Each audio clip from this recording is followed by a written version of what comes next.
नमस्कार, India news पर आपका स्वागत है। मैं अनिल ठाकुर। इस वक्त भारत और कनाडा के बीच तल्खी जो है वो लगातार बढ़ रही है और आपको बता दें कि दोनों देशों में जो उनके राजनयिक हैं उनको निष्कासित कर दिया गया है। भारत की तरफ से भी जो कनाडा के राजनयिक हैं उनको 5 दिन के अंदर हिंदुस्तान यानी भारत छोड़ने की चेतावनी दी गई है। और इससे पहले कनाडा की तरफ से जो भारत के टॉप डिप्लोमेट थे उनको निष्कासित कर दिया गया था। हालांकि आपको पूरा मामला बता देते हैं कि G20 के बीच एक हल्की तल्खी दोनों देशों के बीच देखने को मिली थी और प्रधानमंत्री नरेंद्र मोदी और जस्टिन ट्रूडो की एक मुलाकात हुई थी। इसके बाद खबर आई थी कि प्रधानमंत्री नरेंद्र मोदी ने जो है वो खालिस्तान का मुद्दा जोर शोर से जस्टिन ट्रूडो के सामने उठाया है। और उसके बाद जस्टिन ट्रूडो जब भारत से कनाडा पहुंचते हैं तो संसद में एक बयान देते हैं और बयान देते हैं कि हरदीप सिंह निज्जर जो खालिस्तानी आतंकी था उसकी मौत हो गई थी। और उसके पीछे जो है जस्टिन ट्रूडो ने कहा था कि भारत सरकार के कुछ एजेंट हैं और ये आरोप लगा दिया था। हालांकि भारत ने इन सारे आरोपों को खारिज किया है। अब कारण क्या है इस तल्खी का, या फिर जो खालिस्तान का लगातार कनाडा जो है समर्थन कर रहा है, या जस्टिन ट्रूडो जो हैं वो हिमायती हो रहे हैं, इसके पीछे वजह क्या है? इसके पीछे दरअसल वजह ये है कि 2025 में वहाँ पर चुनाव होने हैं और 2021 में जब चुनाव हुए थे तो 17 ऐसी सीटें थी जहाँ से भारतीय सांसद जो हैं वो जीतकर संसद पहुँचे थे और उसमें 16 पंजाबी थे। तो जो कनाडा की आबादी है, उस देश की जो आबादी है वो करीब करीब 7.5 लाख सिख हैं और 9.5 लाख के आसपास पूरे पंजाबी हैं, लेकिन 7.5 लाख उसमें से सिख हैं। तो यानी वहाँ की आबादी का 2.6 आप मान लीजिए प्रतिशत जो है वो पंजाबी वहाँ पे रहते हैं। तो कहीं ना कहीं ये सारी चीज़ें जो है वोट बैंक पर घूम कर आती हैं। राजनीतिक पार्टियाँ हो या फिर नेता हो, वो खालिस्तान का समर्थन करने या उनकी प्रशंसा करने, जो खालिस्तानी आतंकी हैं उनकी प्रशंसा करना उनकी एक तरह से मजबूरी है।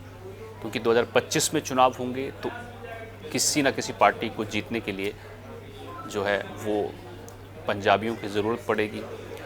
तो ये सारी चीज़ें जो हैं सिर्फ़ और सिर्फ राजनीतिक और वोट बैंक के चलते हो रही हैं।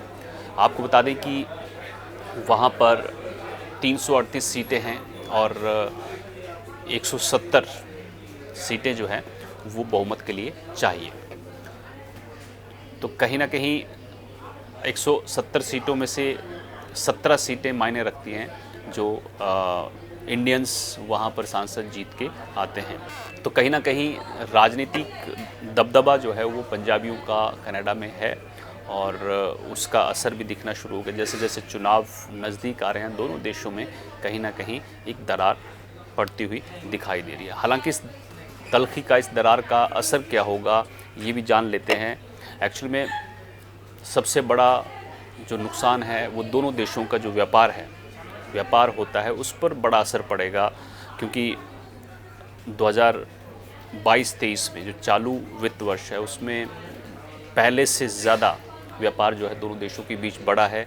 और अगर ये तल्खी और ज़्यादा बढ़ती है और तो इसमें व्यापार पर सीधा असर पड़ेगा। यहाँ से लोग जो हैं नौकरी करने जाते हैं उस पर असर पड़ेगा। इसके अलावा बहुत सारे ऐसे किसान हैं जो वहाँ जाकर खेती करते हैं।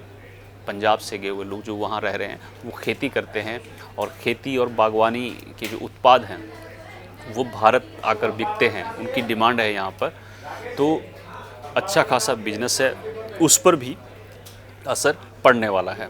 तो जो सबसे ज़्यादा असर जो है वहाँ पर पंजाबियों पर ही होगा अगर दोनों देशों के बीच जो है वो दरार और बढ़ती है। इसके अलावा छात्रों पर असर होने वाला है क्योंकि 1.5 लाख से ज़्यादा पंजाबी छात्र इस वक्त वहाँ पर पढ़ रहे हैं।